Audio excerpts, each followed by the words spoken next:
2023 जैसा toughest UPSC prelims paper और सिर्फ 75 डेज की प्रिपरेशन इम्पॉसिबल लग रहा है ना।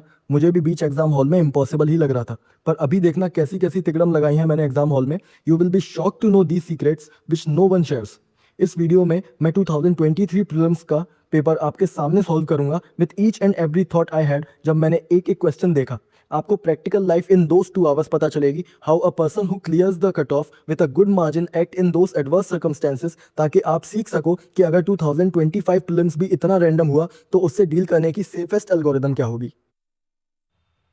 ये इस वीडियो का थर्ड पार्ट है। अगर आपने फर्स्ट 2 पार्ट्स नहीं देखे हैं तो डिस्क्रिप्शन में जो लिंक है उन पर जाकर फर्स्ट 2 पार्ट्स देख लो। अभी हम नेक्स्ट क्वेश्चन से स्टोरी कंटिन्यू करेंगे। So let's dive in. Question number 50 पे आ गए थे हम। Consider the following infrastructure sectors, ठीक है।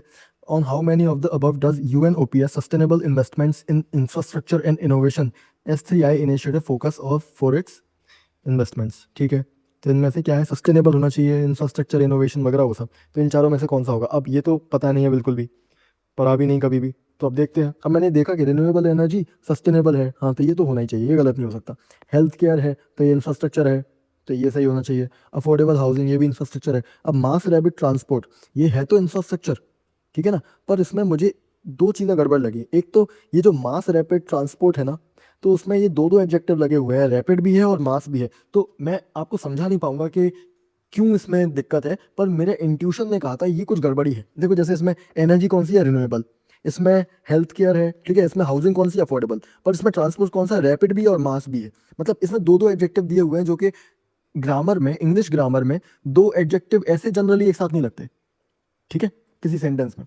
तो इसलिए मुझे थोड़ा अजीब लगा। वैसे मतलब फॉर्मल लैंग्वेज की बात कर रहा हूँ।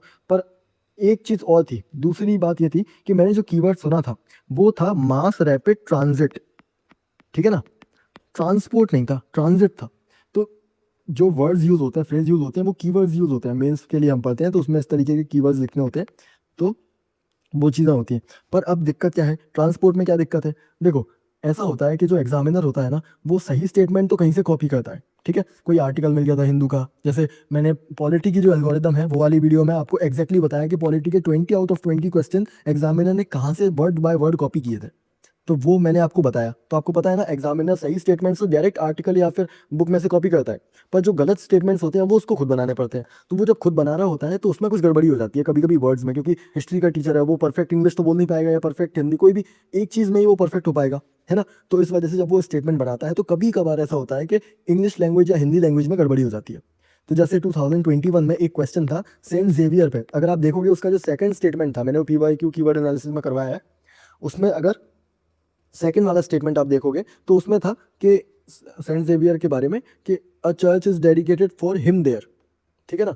For him there, him there ये फॉर्मल इंग्लिश नहीं है, ये बुक्स में इस तरीके से नहीं लिखी होती। ऐसा लगता है जैसे कुछ एग्जामिनर ने सोचा होगा और उसने अपनी भाषा में लिख दिया। तो दिक्कत ये है कि पकड़ में आ जाता है, एग्जामिनर के ऐसे स्टेटमेंट पकड़ में आ जाते हैं कि वो फैब्रिकेटेड है, क्योंकि डायरेक्ट जो बिल्कुल फॉर्मल इंग्लिश में लिखा हुआ है वो तो बुक से उठाया हुआ होगा। कई बार ऐसे कई क्वेश्चंस मिलते हैं। तो एक मैंने आपको एग्जांपल दिया, ऐसे कई और भी एग्जांपल्स हैं जिसमें इंग्लिश आपको पकड़ में आ जाएगी। 2021 का एक और क्वेश्चन है जो मिताक्षरा और दाएबाग, उसका जो लास्ट स्टेटमेंट है उसमें भी इंग्लिश गड़बड़ है, ठीक है। तो ये हो जाएगा। अब हिंदी का मुझे इसलिए नहीं पता क्योंकि हिंदी के मैं पेपर सॉल्व नहीं करता, इंग्लिश में मुझे पकड़ में आ जाते हैं। हर साल कुछ एक दो क्वेश्चन ऐसे होते हैं जिनमें सेंटेंस में इंग्लिश में गड़बड़ी होती है, ठीक। तो ये भी एक चीज़ है। तो इस वजह से मुझे मेरी गट फीलिंग ने कहा कि ये वाला ऑप्शन गलत होगा, तो मैंने ओनली 3 लगा दिया और सी सही आंसर है और यही सही आंसर था। अब इसमें एक चीज़ और, कुछ लोग बोल रहे हैं, अब मैं आपको टेक्निक बता देता हूँ। कुछ लोग बोल रहे हैं कि ये टेक्निक काम करती है, इसमें देखो S3I है ना, तो वो हिंट है कि ओनली 3 आंसर है। अब देखो दिक्कत ये है कि अगर ये टेक्निक सच में एग्जामिनर ने सोची भी तो भी आप इस टाइप की चीज़ें पेपर में नहीं कर पाओगे, ठीक है। ये तो तब की बात है जब आपको आंसर पता है, तो आप बुला रहे हो देखो 3 यहाँ पर भी है, तो ये पहले ही पता चल जाना चाहिए था आपको कि 3 है इसका। तो इस वजह से, पर दिक्कत यह है कि आप जब पेपर में बैठे हुए होगे ना, तो आप ये अगर आपको पता भी होगा तो भी आप में इतनी हिम्मत नहीं होगी कि आप इस तरीके से आंसर लगाओ, ठीक है। तो ये चीज़ है कि प्रैक्टिकलिटी भी देखनी होती है चीज़ों की, ठीक। तो इस तरीके से ये सॉल्व हो गया, तो ये मेरा सही हो गया था। फिर क्वेश्चन नंबर 49, ये बहुत सही है। देखो फाइनेंस कमीशन वैसे न्यूज़ में बहुत थी, क्योंकि उस टाइम पर फाइनेंस कमीशन ये कि उस टाइम रिपोर्ट वगैरह आई थी उसकी, तो उसमें सब चीज़ें थी। अब मैंने देखा था ये, पर मैंने याद नहीं किया था। मैंने सोचा यार ये थोड़ी पूछ लेंगे बिल्कुल एकदम, क्या स्टेट पीएससी थोड़ी है जो इतना फैक्चुअल पूछेंगे, पर उन्होंने पूछ लिया। अब मुझे पता नहीं है, पर क्वेश्चन क्या है, for the horizontal tax devolution the 15 finance commission used how many of the above age criteria. Criteria क्या है ये पूछ रहे हैं, कौन कौन से इनमें से criteria, other than population, area and income distance. अब यहाँ मुझे हिंट मिल गई।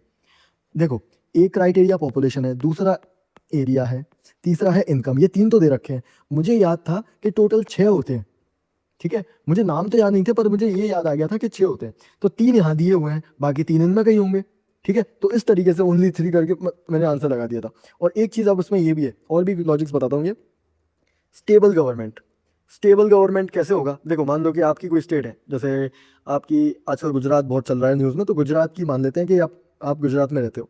अब गुजरात की गवर्नमेंट बार बार बदल रही है, ठीक है ना, वो कभी ऐसे एमएलए खरीद लेते हैं या ऐसे मर्ज हो जाता है, स्प्लिट हो जाता है, इस वजह से गुजरात में बार बार हो रहा है। अब फाइनेंस कमीशन का काम क्या है कि वो टैक्स को डिवोल्यूशन दे, मतलब टैक्स का डिवोल्यूशन करे ताकि लोगों का डेवलपमेंट हो सके। अब आपकी गवर्नमेंट की, मतलब आपकी जो स्टेट गवर्नमेंट है उसका परिवर्तन हो रहा है, उसका चेंज हो रहा है बार बार, तो इसमें आपकी क्या गलती है, आपका डेवलपमेंट क्यों रुकेगा, फाइनेंस कमीशन आपके पैसे क्यों रोकेगा, सिर्फ इसलिए क्योंकि आपकी गवर्नमेंट स्टेबल नहीं है, अनस्टेबल है, बार बार चेंज हो रही है। तो ये तो हो ही नहीं सकता, ये कैसे क्राइटेरिया बनाएंगे, क्योंकि फाइनेंस कमीशन जो पैसे देता है वो लोगों के लिए होता है, गवर्नमेंट के लिए नहीं होता। तो गवर्नमेंट स्टेबल होगी या नहीं होगी इससे कुछ फर्क नहीं पड़ता। तो 4 गलत हो गया, ये भी मैं लॉजिक लगाया था। गवर्नमेंट रिफॉर्म्स, फिर वही बात, लोगों का पैसा है, अब आपकी स्टेट गवर्नमेंट है वो रिफॉर्म्स नहीं कर रही, तो उसमें आपका क्या नुक्स वो दिक्कत है, आपके साथ क्या वो होगी, मतलब आपको, आपका क्या कसूर है उसमें कि गवर्नमेंट आपकी रिफॉर्म नहीं कर रही। तो 3 और 4 गलत हो जाएंगे, इस वजह से ये 1 2 3 ये सही है, ठीक है ना। तो ये वाली चीज़ थी, इस तरीके से हो जाता। बस आपको यहाँ पे ध्यान से पढ़ना था कि पॉपुलेशन, एरिया और इनकम तो दे रखे हैं उन्होंने, ये हिंट आपको कैच करनी होती है। Consider the investment in the following assets, ठीक है, क्या है, इजी है एकदम, क्योंकि पीवाईक्यू से उठकर आया है, डायरेक्ट पीवाईक्यू के कीवर्ड एनालिसिस से ये उठकर आया है 2022 के पेपर में, ठीक है। मैं बताऊंगा जब मैं 2022 का पेपर करवाऊंगा तब आपको बताऊंगा क्या उसमें टेंजिबल पूछा हुआ है, तो टेंजिबल की आपको डेफिनेशन पता होनी चाहिए थी। टेंजिबल पढ़ोगे तो इंटेंजिबल पता चल जाएगा। इंटेंजिबल क्या होता है, जो हाथ से छू नहीं सकते, ठीक है। ब्रांड रिकॉग्निशन, आप किसी के ब्रांड को हाथ से छू सकते हो क्या, ब्रांड के लोगो जो उसकी कार पे छपा हुआ है उसको छू सकते हो, ब्रांड को छू सकते हो क्या, नहीं छू सकते ना, तो ये इंटेंजिबल हो गया।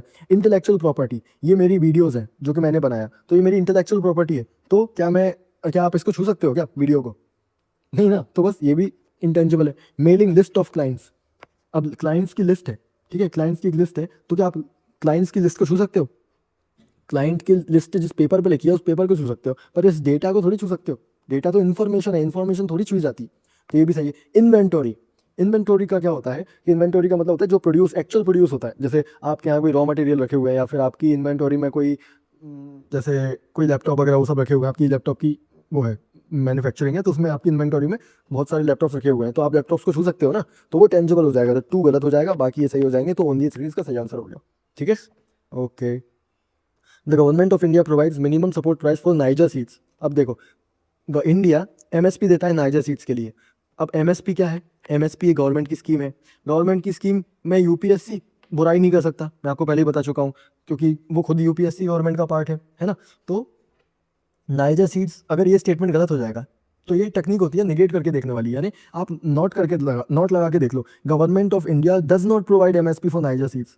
सुनने में कितना बुरा लग रहा है ना कि यार नाइजर सीड्स के लिए क्यों नहीं देते, देना चाहिए, मतलब ये है कि इंक्लूसिव नहीं है वो स्कीम। तो यूपीएससी ऐसा स्टेटमेंट तो बनाएगा नहीं जो कि गवर्नमेंट की स्कीम को इंक्लूसिव या फिर एक्सक्लूसिव दिखाए, इंक्लूसिव नहीं दिखाए और एक्सक्लूसिव दिखाए, है ना।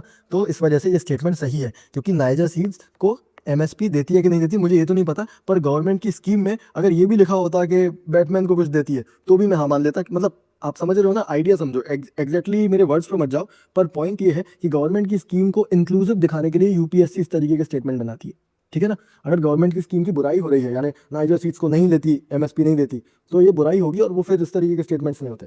तो 1 सही हो गया। अब सम ट्राइबल पीपल, अब सम देख के ट्रिक मार दिया, बस और क्या, some tribal people in India niger use niger seed for oil for cooking, some tribal people. अब मेरा एक दोस्त है जो कि एसटी में आता है, मैं पेपर लेके आऊंगा और मैं बोल दूंगा उससे भाई ये तू नाइजर सीड का ऑयल पकड़ और इसमें खाना बना ले, वो एक दिन खाना बनाएगा और ये स्टेटमेंट गलत हो जाएगा, अगर वो हो गया तो, मतलब अगर सही हो जाएगा अगर ये स्टेटमेंट यूपीएससी ने गलत माना है तो इसलिए इस तरीके के जो स्टेटमेंट्स होते हैं वो एग्जामिनर रिस्क नहीं लेता, क्योंकि पूरी इंडिया में एक भी ट्राइबल इंसान ने अगर कुकिंग कर ली, मान लो कि कोई इंसान जो एसटी वाला है खुद ही पेपर दे रहा है, वो घर पे आके वो नाइजर सीड खरीद लाया, उसने कुकिंग कर ली और है ना वो एग्जामिनर को बता देगा कि देखो यहाँ पे तो कुकिंग की है हम लोगों ने, तो इस वजह से इस तरीके के जो स्टेटमेंट्स होते हैं वो गलत होते हैं, मतलब वो सही होते हैं, सम इसलिए सही होता है, ठीक है ना।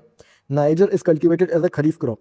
अब देखो, देख रहे हो आप, मैंने ये दोनों तो सही मार्क कर दिया, इसमें मुझे कंफ्यूजन था कि खरीफ क्रॉप है कि नहीं, पर फिर लास्ट में मैंने एक टेक्निक निकाली वहीं पेपर में बैठ के, क्या, Niger is cultivated as kharif crop, kharif crop है।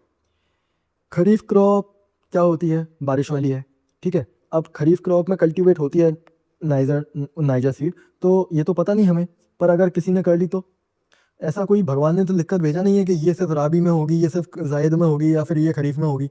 ये तो हमने बना लिया एक सिस्टम, हमारी इच्छा है हम उसे खरीफ में करें या राबी में करें। क्या आप अगर जैसे वो है वीट राबी की क्रॉप है, पर अगर आप वीट को अगर खरीफ में उगाओगे तो क्या वो उगेगी नहीं, बिल्कुल ग्रो होगी, बस उसकी यील्ड कम आएगी, ठीक है। कुछ प्लांट्स ही होंगे जो कि सही तरीके से ग्रो कर पाएंगे, तो ग्रो तो कर सकती है, ठीक है, पर है ना उसकी यील्ड अच्छी नहीं होगी। तो Niger is cultivated as kharif crop, बिल्कुल कल्टीवेट की जा सकती है। अगर एक इंसान ने भी खरीफ सीजन में अगर नाइजर कल्टीवेट कर ली तो हो जाएगा।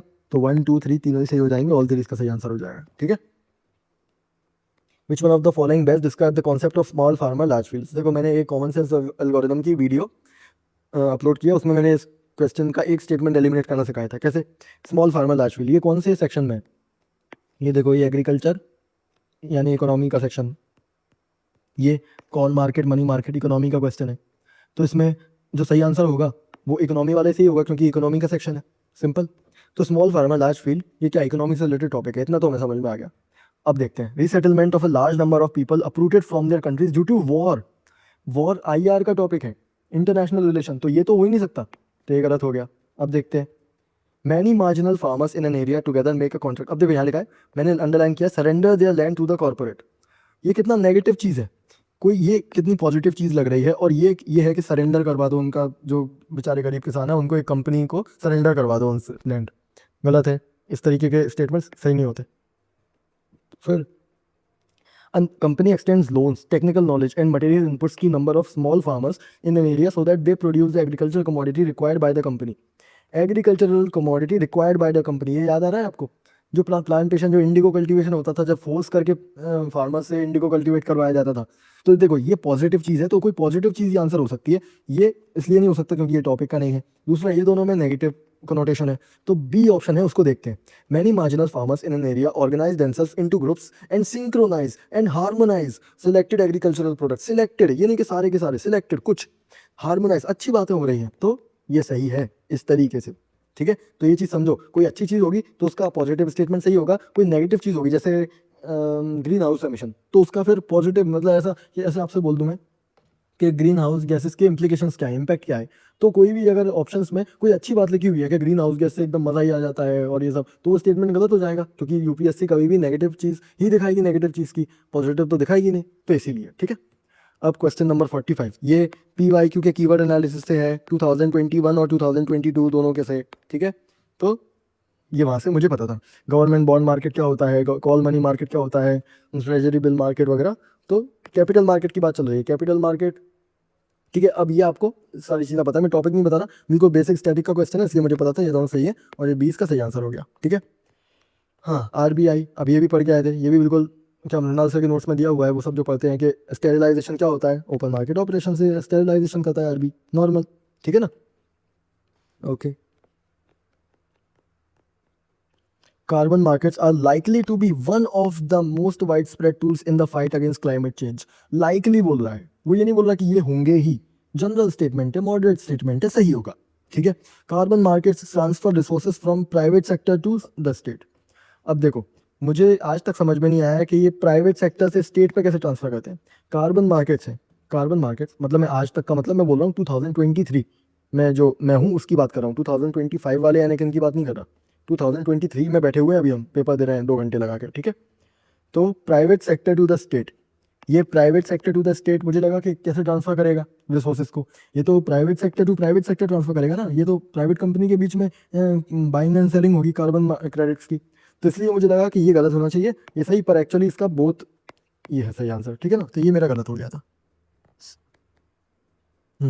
In the post pandemic recent past many central banks world wide had carried out interest rate hacks. Many, all नहीं लिखा, मैनी लिखा है, बहुत सारे ऐसे हैं, अब 200 कंट्रीज हैं, कुछ में तो कर ही दिया होगा ना, तो कोई बड़ी बात नहीं है। हाँ, और हमें पता है कि पोस्ट पैंडेमिक रिसेंट पास्ट में कई सारे सेंट्रल बैंक ने इंटरेस्ट रेट हाइक किया था, कोई बड़ी बात नहीं, ठीक है ना। Okay, the central banks generally assume that they have the ability, वही नहीं बोल रहा कि central bank assume that they have the ability, बोल रहे हैं जनरली, बिल्कुल एकदम हल्की फुल्की आवाज में बोल रहे हैं। मॉडरेट स्टेटमेंट है, बिल्कुल सही हो जाएगा ये, ठीक है ना, ये इसका सही आंसर है। जैसे मॉडरेट स्टेटमेंट्स होते हैं वो सही होते हैं, ठीक है।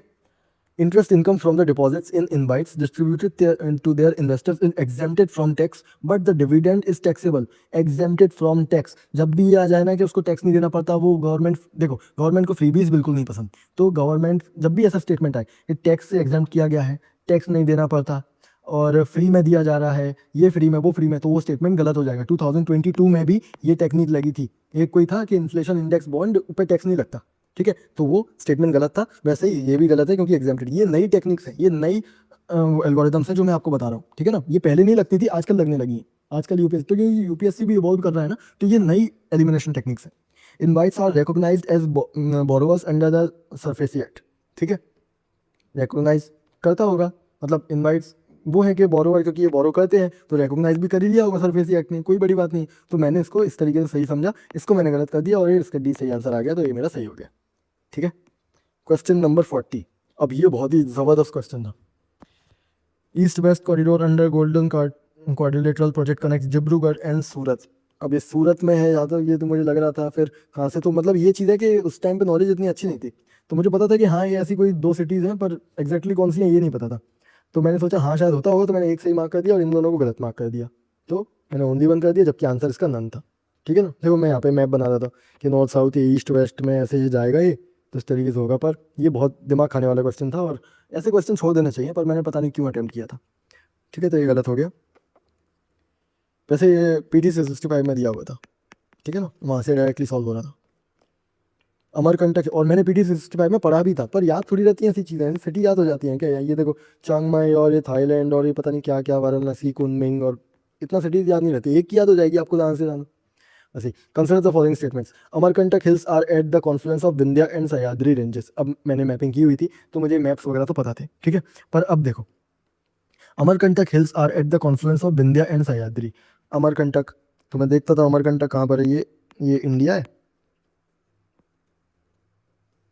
ठीक है, तो ये अमरकंटक है, तो कहाँ से, विंध्या और सह्याद्री, तो सह्याद्री ये है यानी वेस्टर्न घाट्स ये हैं, विंध्यास ये है, तो और अमरकंटक यहाँ पर है, तो ये तो बिल्कुल ही नहीं है, तो ये गलत हो गया। Biligiri Rangan hills constitute the eastern most part of Satpura range. अब क्या है, Biligiri Rangan actually wild life sanctuary वाला एरिया है जहाँ पर कई सारी स्पीसीज वगैरह मिलती है, जो कि PYQ में आ चुका है, तो ये PYQ इंस्पायर्ड क्वेश्चन था, PYQ के कीवर्ड एनालिसिस क्वेश्चन हो रहा था इस वक्त, डायरेक्टली ये मेंशन नहीं था, पर नल्ला हिल्स वगैरह ये सब चीज़ें मेंशन थी, नागार्जुना सागर, सी साइलम, टाइगर रिजर्व और वो सारी चीज़ें, तो उस वजह से ये वहाँ से उठ के आया था। तो ये है कि अब मुझे ये तो नहीं पता, पर सतपुरा रेंज का मुझे ज़रूर पता था। सतपुरा रेंज कहाँ पर है, सतपुरा रेंज इस एरिया में है, मध्य प्रदेश में साउथ में। अब मध्य प्रदेश में साउथ में है ये, और बिलीगिरी रंगन ये तो साउथ का नाम लग रहा है ना। मध्य प्रदेश में हिंदी बोली जाती है, बिलीगिरी रंगन ये हिंदी वर्ड नहीं है, ये साउथ का कुछ लग रहा है, तो सतपुरा के ईस्ट में कैसे हो सकता है ये, है ना।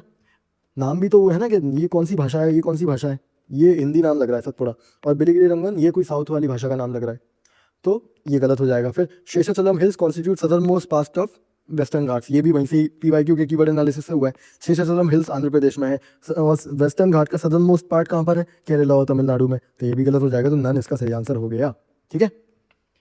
विच one of the following is a part of Congo basin.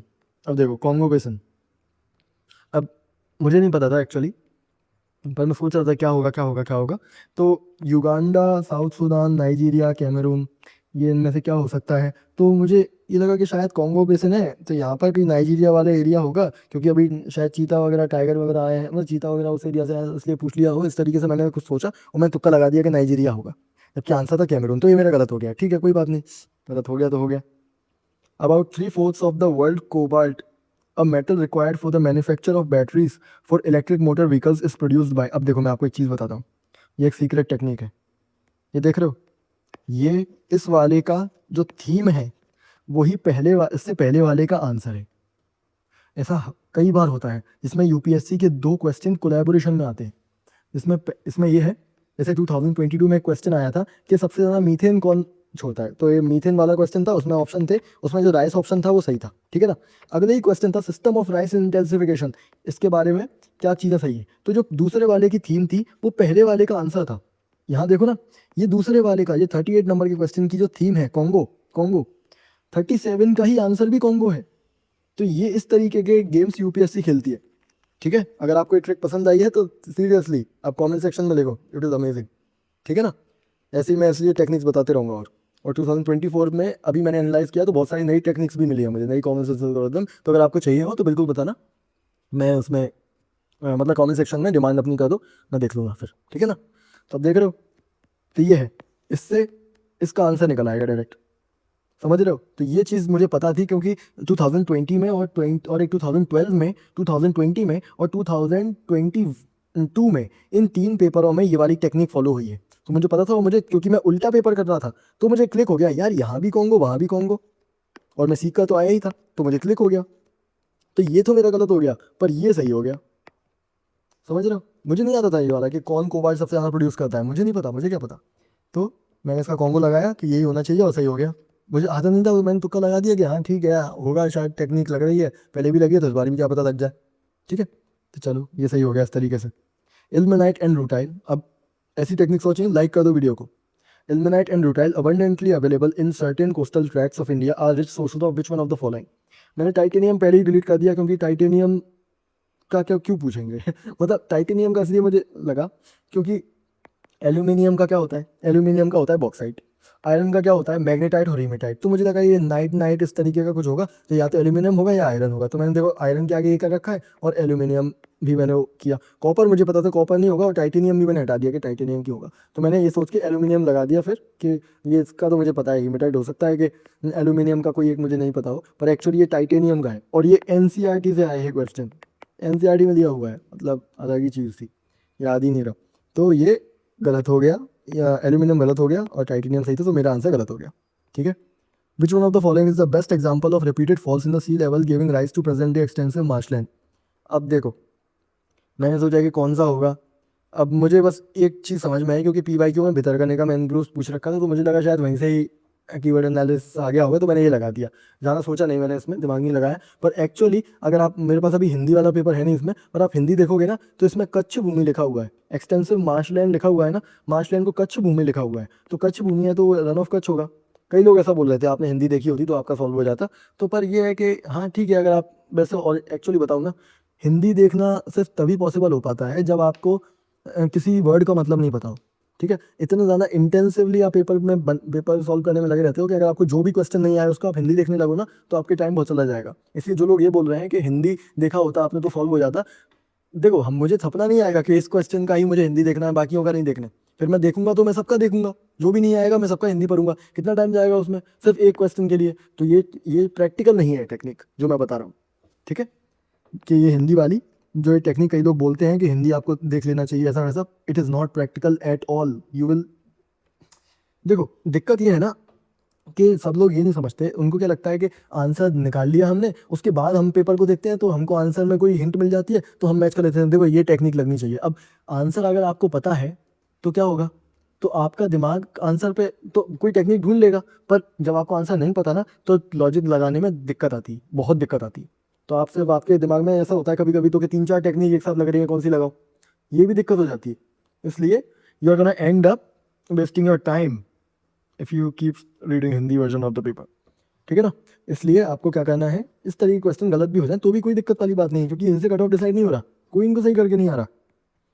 ठीक है, अब देखो ये, India is more arable land than China, ये मुझे पता था। क्यों पता था, मृणाल सर ने पढ़ाया हुआ है। ठीक है, मेरे नोट्स में था। ठीक है, the proportion of irrigated area is more in India as compare to China. Irrigated area मतलब इंफ्रास्ट्रक्चर की बात चल रही है। आपको लगता है कि चाइना में इंफ्रास्ट्रक्चर कम है इंडिया से किसी भी चीज़ में, नहीं ना, चाइना यार थोड़ा सा, भले ही मतलब हमारा हॉस्टाइल कंट्री है हमारे लिए, पर फिर भी हमें उससे सीखना चाहिए कि उनका इंफ्रास्ट्रक्चर सच में इंडिया से 10 गुना ज़्यादा है, 100 गुना ज़्यादा अच्छा है। मैं वीडियोस देखता हूँ जब चाइना के ट्रैवलर्स वगैरह जाते हैं, अलग ही लेवल पे बना रखा है उन्होंने, अमेरिका वाले तक वो हो जाते हैं, तो शौक हो जाते हैं। तो तू गलत हो गया। पर अब आप बोलोगे कि चाइना की तारीफ कर रहा है, देखो यार हम अपनी आंखें बंद कर लेंगे ना और अपनी सिर्फ तारीफ ही तारीफ करेंगे तो हम कभी प्रोग्रेस नहीं कर पाएंगे। तो इसलिए हमें अपने जो होल्स, लूप होल्स हैं वो भी देखने पड़ेंगे, हमारे साथ जो प्रॉब्लम है वो सब देखनी पड़ेंगी, तभी हम उनको इम्प्रूव कर पाएंगे। The average productivity per hectare in Indian agriculture is higher than that in China. वही बात, इंडिया के पास बस ये है कि इंडिया का एरिया ऑफ कल्टीवेशन ज़्यादा है, ठीक है ना, मोर एरेबल लैंड इंडिया के पास ज़्यादा है, पर इंडिया की प्रोडक्टिविटी इतनी अच्छी नहीं है क्योंकि इंफ्रास्ट्रक्चर कम है। रेन फेड मानसून है, अगर रेन फेड एरिया है इंडिया का मोस्टली, हाँ, तो है ना, कहाँ से होगा? अब देखो ये वाला रेन फेड, आपको पता है कि इंडिया में मानसून पे ज़्यादा डिपेंडेंट रहते हैं लोग, तो इरीगेटेड एरिया कहाँ से होगा इंडिया का ज़्यादा? मानसून तो है ना। चाइना वालों ने कोई बारिश वगैरह पे निर्भरता ही खत्म कर दिया, उन्होंने इतना ज़्यादा बढ़िया बढ़िया ड्रिप सिस्टम वगैरह वो सब लगा दिए, तो उनको दिक्कत नहीं आती। तो ये दोनों ही स्टेटमेंट गलत है, ठीक है, क्योंकि प्रोडक्टिविटी चाइना वालों की ज़्यादा है क्योंकि उनका इंफ्रास्ट्रक्चर ज़्यादा है। तो ये वन इसका सही है, ए इसका सही आंसर हो गया, तो ऐसे हो जाएगा, ठीक है। अब कंसिडर द फॉलोइंग स्टेटमेंट्स। अब देखो इसमें कितनी बड़ी मूर्खता की मैंने, वही चीज़ मेरी, देख रहे हो, अब पहला अटेम्प्ट है मेरा, मैंने सिर्फ 2.5 महीने पढ़ाई की है, तो सिली मिस्टेक्स कितनी है मेरे, 100 मार्क्स से ऊपर होते हैं अगर मेरी सिली मिस्टेक्स नहीं होती तो। देख रहे हो, ये गलत, मैंने ये सही किया, ये सही किया, ये किया, मुझे ओनली 2 लगाना चाहिए था, नहीं लगाया, मैंने ओनली 2 काट दिया। ये देख रहे हो, ये काट दिया है मैंने पहले इसी को टिक लगाया था, फिर मैंने काट दिया और मैंने इसको टिक लगा दिया, जबकि आंसर तो यही सही था, बी वाला। Over thinking. जैक फ्रूट मुझे पता है एवरग्रीन है, ठीक है ना, PYQ में आया हुआ है, एनसीईआरटी में भी दिया है। महुआ और टीक, ये मुझे कंफ्यूजन था, महुआ तो मुझे पता था कि डेसिडस है, मुझे ये लग रहा है कि टीक भी शायद डेसिडस ही है, और मैं बहुत कॉन्फिडेंट था, पर मैं थोड़ी देर बाद जब आया, मतलब मैं वापस इस क्वेश्चन पे जब वापस आया इसको सॉल्व करने के लिए, मैं इसको छोड़ के आगे निकल गया था, जब मैं वापस आया इसको सॉल्व करने के लिए, तब मेरा दिमाग एकदम से बदल गया और मेरा जो आंसर था वो मैंने चेंज कर दिया, और मैंने क्या कर दिया, ओनली 1 कर दिया, और मैंने सोचा टीक भी एवरग्रीन ही होगा, ओवर थिंकिंग कर लिया और अपना ये क्वेश्चन और गलत करवा लिया। देख रहे हो ना, 4-5 तो मैं आपको बता ही चुका हूँ, तो हर किसी एक क्वेश्चन गलत होता है सही वाला तो 2.66 मार्क्स कटते हैं, तो आप सोच लो कितने 10-12 मार्क्स तो मेरे ऐसे ही चले गए, और अभी तो सिर्फ 70 क्वेश्चन ही किए, अभी तो 30 क्वेश्चन और है, अभी और सिली मिस्टेक्स होंगी, ठीक है। वैसे ये PYQ के कीवर्ड एनालिसिस से आया हुआ है ये क्वेश्चन। टीक, महुआ, ये सब मेंशन्ड है पहले, जैक फ्रूट भी मेंशन्ड है। कामराजर पोर्ट, मुंद्रा पोर्ट और विशाखापट्टनम पोर्ट, लार्जेस्ट, दोनों ही लार्जेस्ट है ना, एक्सट्रीम स्टेटमेंट है, फर्स्ट लार्जेस्ट वगैरह एक्सट्रीम स्टेटमेंट होते हैं, मैंने दोनों को ही कट कर दिया, और मैंने कामराजर पोर्ट को सही मान दिया और ये सही हो गया। पर Mundra port is the largest privately owned because it is the only privately owned port in India, major port, ठीक है। तो ये है कौन सा, ये दोनों ही सही थे, ये 3 गलत था, ये शायद JNPT है, पता है ना, प्रूफ देख लेना, मतलब चेक कर लेना, तो इसका आंसर ओनली 2 है, ये मेरा गलत हो गया। क्यों, मैंने एलिमिनेशन टेक्निक लगाई और वो नहीं लगी, मैंने बताया ना 5 से 6 क्वेश्चन में ही लगेगी एलिमिनेशन टेक्निक, बाकी के 4 क्वेश्चनों में नहीं लगती, तो ये उनमें से एक है। झेलम रिवर पासेस थ्रू बुला लेक, अब देख रहे हो इसमें मेरा गलती से ठीक हो गया, कैसे, झेलम रिवर पासेस थ्रू बुला लेक, मैंने सोचा यार कहाँ पास करती होगी बुला लेक के अंदर से, लेक के अंदर से रिवर कैसे पास हो जाती है, मतलब मुझे पता ही नहीं था कि ऐसा कुछ हो सकता है, तो मैंने इसको काट दिया। फिर Krishna river directly feeds Kolleru lake, तो ये डायरेक्टली, मैंने बताया ना अभी आपको डायरेक्टली वर्ड, तो वहाँ वाला तो गलत हो गया और यहाँ वाला मेरा सही हो गया, तो डायरेक्टली फीड्स कोलेरू लेक बिल्कुल सही, ये गलत हो जाएगा। कृष्णा रिवर कोलेरू लेक में डायरेक्टली नहीं जाती, क्यों, मैंने डायरेक्टली पर सर्कल लगाया क्योंकि एग्जामिनर ने एक्स्ट्रा डायरेक्टली लिखने की क्या जरूरत थी एग्जामिनर को, हाँ, क्योंकि एग्जामिनर को डर था कि अभी अगर वो कोलेरू लेक अगर ये है और कृष्णा लेक अगर यहाँ निकल रही है और उसकी कोई छोटी सी डिस्ट्रीब्यूटरी अगर यहाँ मिल गई तो ऑप्शन तो गलत हो जाएगा, क्योंकि एग्जामिनर कोलेरू लेक के पास गया तो है नहीं ये चेक करने के लिए कि कौन सी मिल रही है कौन सी नहीं, उसने तो बुक में ही पढ़ा होगा, तो इसलिए उसने एक्स्ट्रा एक चेक लगा दिया कि भाई डायरेक्टली लगा दूंगा तो फिर है ना, इसका मतलब ये हो जाएगा कि एग्जैक्टली बिल्कुल उसमें जाके घुसती तो नहीं है कृष्णा रिवर, मतलब वो श्योर होना चाहता था कि कहीं आप पोर्ट में ना चले जाओ ये बोल के कि कृष्णा रिवर से छोटी सी रिवर टूट के आती है और वो उसमें घुस जाती है, ठीक है।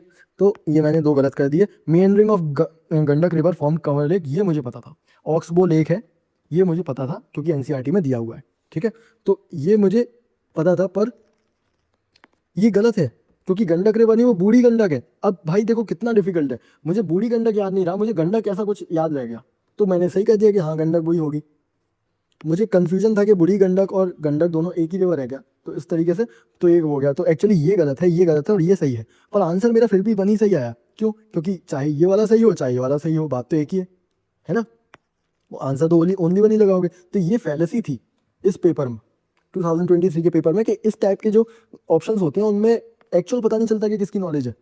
मेरे जैसे मेरा ये वाला सही हुआ, मेरे एक दोस्त के उसके ऐसे 4 सही हुए, 4 सही हुए, मतलब वो 4 अगर गलत होते तो कितने 2.6 अगर इंटू 4 करते तो कुछ ऐसे 11 के आसपास कुछ हो जाता, ठीक है ना, या 12 हो जाता, तो इतने मार्क्स उसके कटते, उसकी जगह उसको मिल गए 12 मार्क्स फालतू ही मिल गए, जो कि उसको गलत इन्फॉर्मेशन की वजह से मिले, तो ये तो गलत बात है ना, उसने मेंस लिख दिया उस वजह से, मतलब ऐसा नहीं बोल रहा हूँ कि उसको नहीं लिखना चाहिए था, पर यह है कि उसका कट ऑफ क्लियर हो गया सिर्फ इस वजह से, क्योंकि उसके 12 क्वेश्चन जो गलत नॉलेज थी वो भी उसकी वजह से भी उसके सही हो गए। जैसे आपका ये देख रहे हो ना, मेरा एक सही हुआ है इस तरीके से।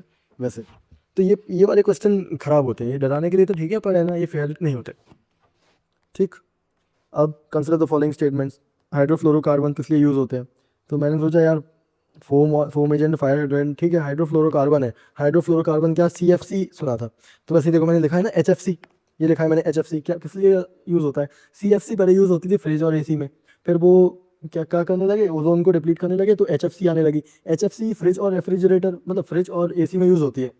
तो अगर उसमें यूज़ होती है तो ठंडा करने के लिए यूज़ होती होगी। तो मैंने सोचा कि इन चारों में से ठंडा करने वाली चीज़ें कौन कौन सी? तो फोम एजेंट्स, ये क्या है, मतलब कुछ फोम वगैरह उसको कहते होंगे, मुझे नहीं पता, पर फोम एजेंट की बहुत बड़ी इंडस्ट्री है, तो कहीं ना कहीं तो यूज़ हो ही जाता होगा। फायर रिटार्डेंट्स, तो ये आग को ठंडा करने के लिए, तो ये भी मुझे लगा कि हो जाता होगा। एरोसॉल्स का मुझे नहीं पता था कि किस तरीके से काम करते होंगे, HFC कहाँ यूज़ होता होगा। और लुब्रिकेंट्स, लुब्रिकेंट्स तो मुझे बिल्कुल ये लग रहा था कि ये कहाँ से होगा। तो है ना, मैंने ओनली 2 लगा दिया, जबकि इसका आंसर था ओनली 3। ठीक है, तो ये वाली चीज़ मेरी गलत हो गई।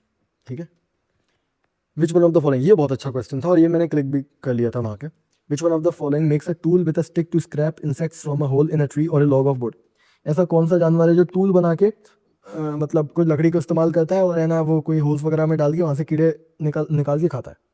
तो इसमें देखो, इसमें क्या दिक्कत है, मतलब इसमें किस तरीके से होगा? एक चीज़ समझ में आनी चाहिए, मुझे ये समझ में आई कि टूल की तरह इस्तेमाल करता है उसको, लकड़ी को, तो वो इंसान से क्लोज होना चाहिए, यानी उसके पास थंब होना चाहिए, अपोजेबल थंब। अगर उसके पास अपोजेबल थंब नहीं है तो किसी किसी चीज़ को पकड़ नहीं सकता। जैसे डॉगी है, डॉगी के पॉज होते हैं, शेर के पॉज होते हैं, तो वो कुछ नहीं पकड़ सकता। वहीं ईगल होता है, उसके पास अपोजेबल थंब होता है, क्लॉ में, उसके क्लॉ में एक थंब अपोजेबल साइड होता है, तो है ना वो पकड़ लेता है चीज़ों को। तो इस वजह से इनमें से कौन सा है? स्लॉथ बियर, बियर है, बियर के पास अपोजेबल थंब नहीं होता, ऑटर के पास नहीं होता। ओरेंगुटान, ये है एक एप, ठीक है, ये एक एप स्पीसीज है, ऑरेंज कलर का होता है, आपने शायद देखा हो, बड़ा सा होता है।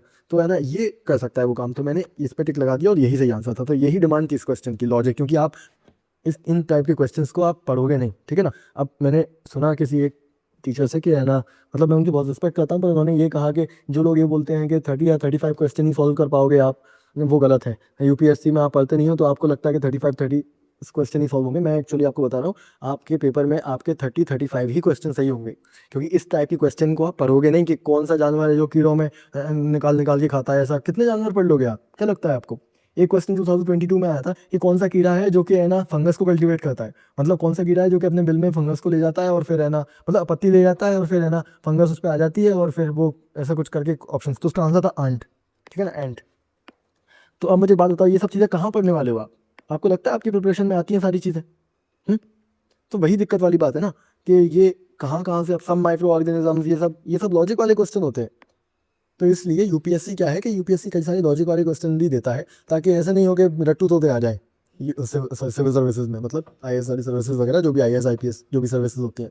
तो नहीं तो स्टेट PSC ऐसा क्वेश्चन देता है ना फिर वो, कि इसका ये कहाँ है, ये वाला फोर्ट कहाँ है, उस तरीके के क्वेश्चन। वो लॉजिकल क्वेश्चन इसलिए देता है ताकि ये है कि साउंड माइंड वाला इंसान है, ठीक है ना। तो ये उसी टाइप के क्वेश्चन की कैटेगरी में है। और मैं आपको बता रहा हूँ, मेरे इसमें इस पेपर में कितने 84 मार्क्स आए थे, और मैंने 27 क्वेश्चन किए थे नॉलेज से। जो वो वाला पेपर था मेरा 2024 वाला, उसमें मेरे कितने क्वेश्चन आए थे, कितने मार्क्स आए थे? 128, मतलब अभी रिजल्ट नहीं आया पर कोचिंग की आंसर भी से 128 आ रहे हैं। मैंने इसका भी बनाया, इस टाइप की वीडियो मैंने इसकी भी बनाई है। तो है ना, अब 128 मार्क्स आ रहे हैं, ठीक है। 128 मार्क्स मेरे आ रहे हैं, मैंने 36 क्वेश्चन नॉलेज से किए थे।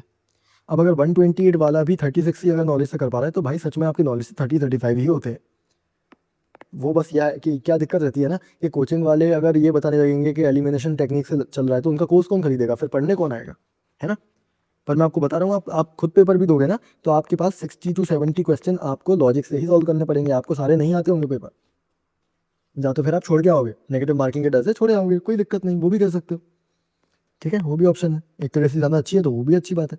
अब देखो ये, some micro organism can grow in environment, some micro organism can grow environment with temperature below freezing point, some micro, देखो सारी स्पीसीज हमें अभी तक पता नहीं लगी है, तो कोई ना कोई, अगर मान लो ऐसा कोई माइक्रो ऑर्गेनिज्म नहीं भी आज के टाइम पे, तो हो सकता है कल डिस्कवर हो जाए, है ना। तो इसलिए इस टाइप के ऑप्शन सही होते हैं। तो ये मैंने सही किया और मेरा सही आंसर आ गया। तो अब देख लिया करो, सम सम सम मतलब सही सही सही, ठीक है।